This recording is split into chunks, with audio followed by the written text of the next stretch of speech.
Okay, today is February 28th. The Bible reading for today is Deuteronomy 3 and 4.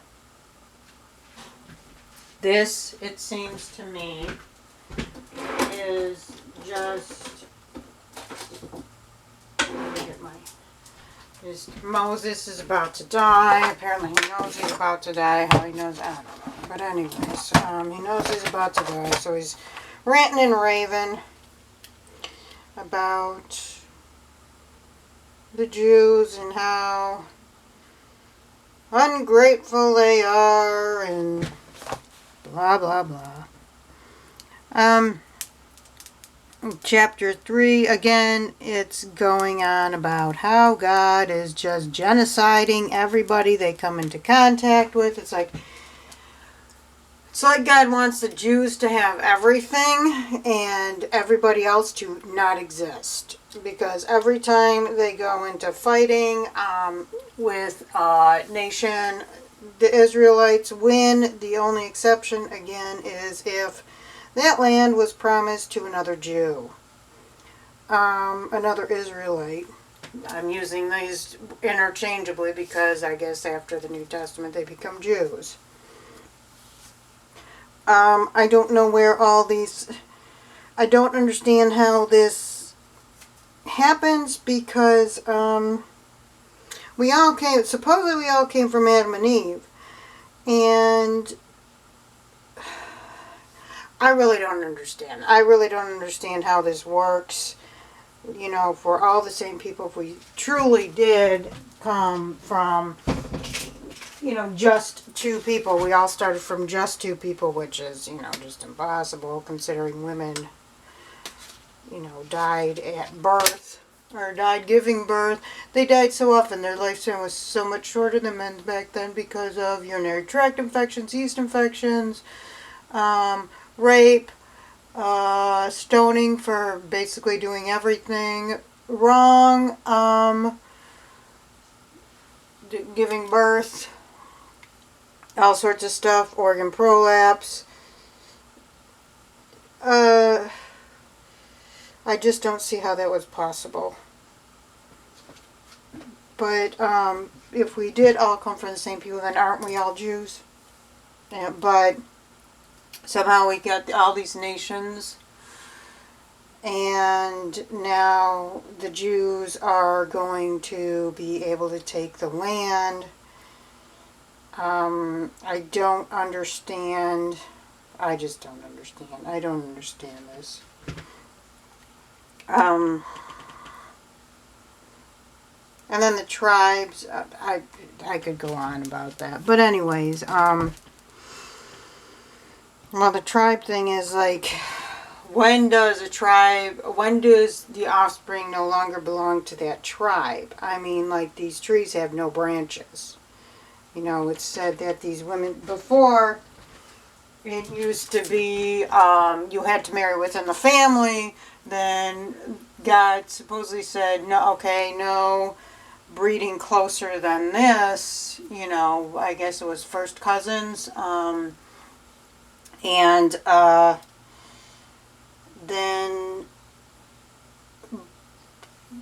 I don't know, then I guess it was okay for men to be marrying outside the tribe or having sex with somebody outside of the tribe, and women had to stay within the tribe. I don't understand, because I just don't get it.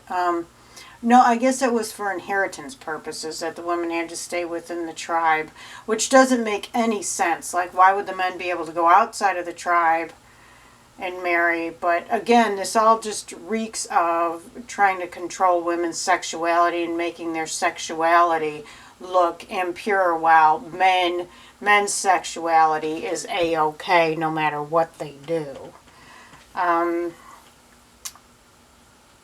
So, because I do remember the story about Sarai and Abram being, was it them?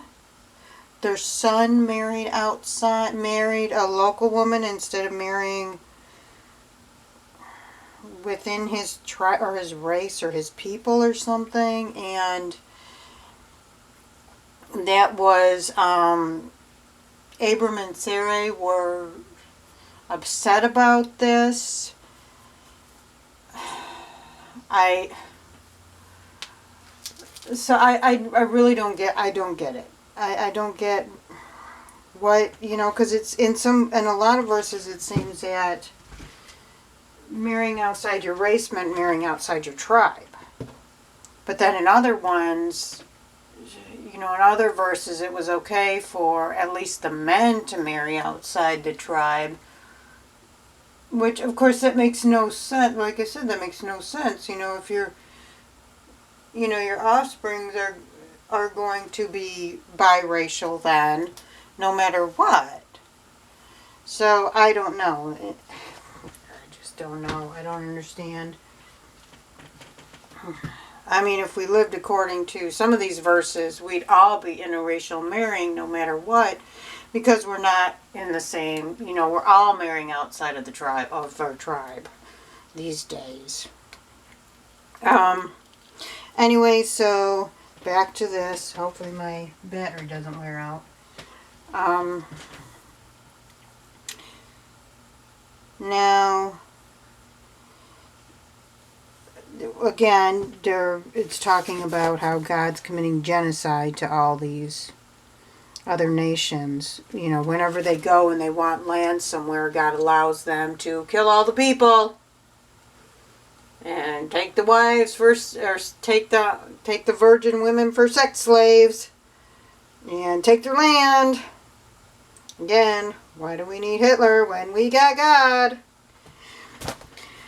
So anyways, then in chapter 3 verse 23, Moses gets upset because, Moses first, he wants God to let him see the promised land, even though God said, he knows. He's like, God, I know I won't get to stay in the promised land, but just let me see it, and God says no. And then Deuteronomy 4, then it goes into Moses having some temper tantrum, like the typical cult leader, blaming his adherents, his people, his followers, blaming them for the reason he can't go into the promised land. He's like, well, this is what happened. Now I'm not able to see the promised land because y'all were just disobeying all the time, blah, blah, blah. And then he gives them, like, when I'm gone, don't do, I think he does a little bit of that. When you have children and grandchildren, you have grown old in the land. Yeah. He's talking about, don't commit idolatry. And, if you...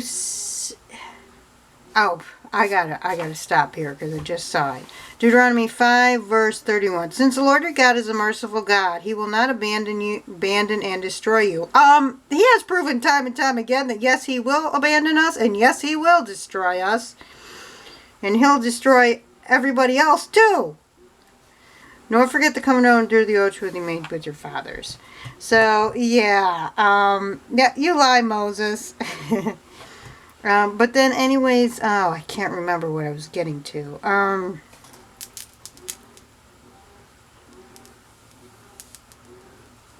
It just basically says you were so ungrateful to God. And he basically is telling them, you really got to listen to God and blah, blah, blah. And so he's basically giving him his going away speech. Verse 41, he's talking about how they made more cities of refuges. I did not realize how many cities of refuges were made. I thought there was just a couple. But it's talking 3 cities in the region east of Jordan. So there's 3 cities right there. So let me see. I thought I was going to say... I don't remember what I was going to say. Oh, the idols. And then it says, everything we have now is idols. Because at least in the King James Version, I'm not seeing it here. Oh, yeah, it is. Okay, chapter 4, verse 15. You saw, okay. It says, do not degrade yourself by fashioning an idol representing to represent any figure, whether it be a form of a man or a woman, animal or a bird, anything that crawls on the ground, or the fish.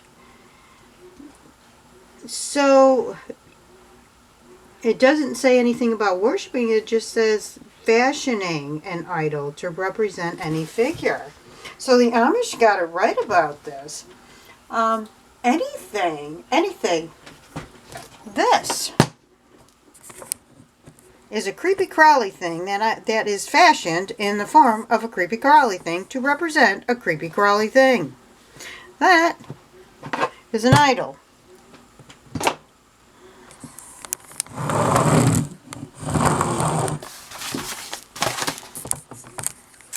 That is a draft dodger.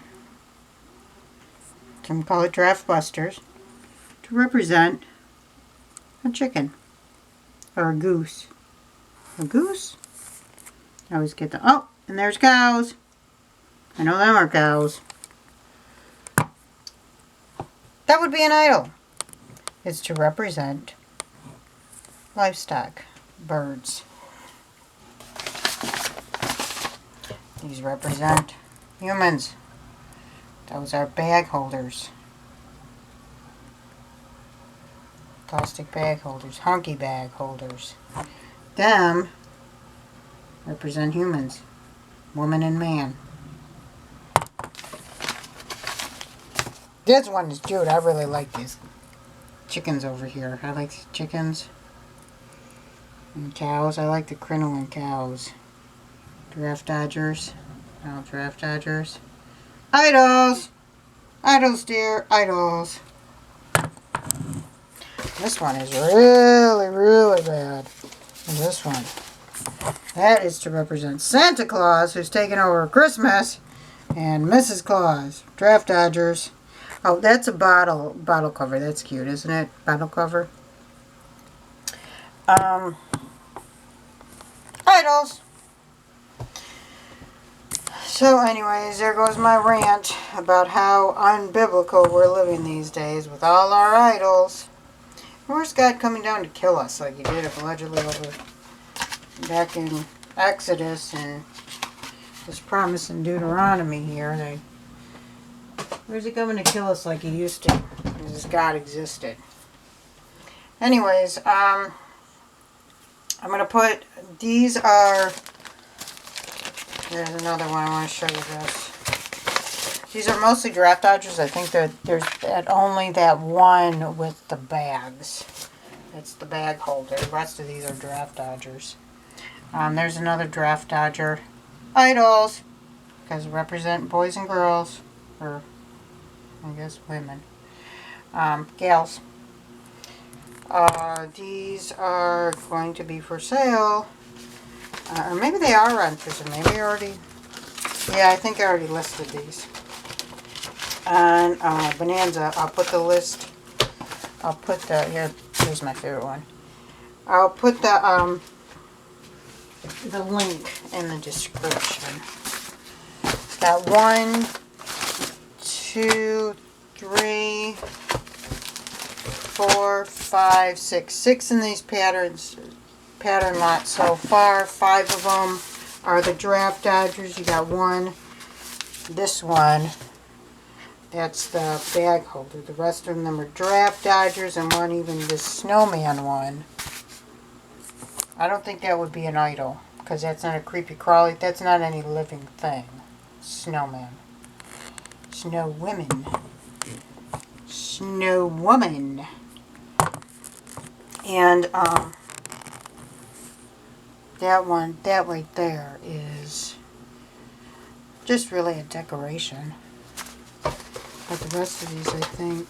Oh, and the bottle cover. There's the bottle. You put it over, like if you look in the back, you see the honky plastic bottle. Looks like RC Cola. You could put that Santa Claus over that to make it look a little nicer. Not so honky. Anyways. Let me see, yeah. The rest of them are draft dodgers. Okay, so... The link will be in the listing, or the link will be in the description.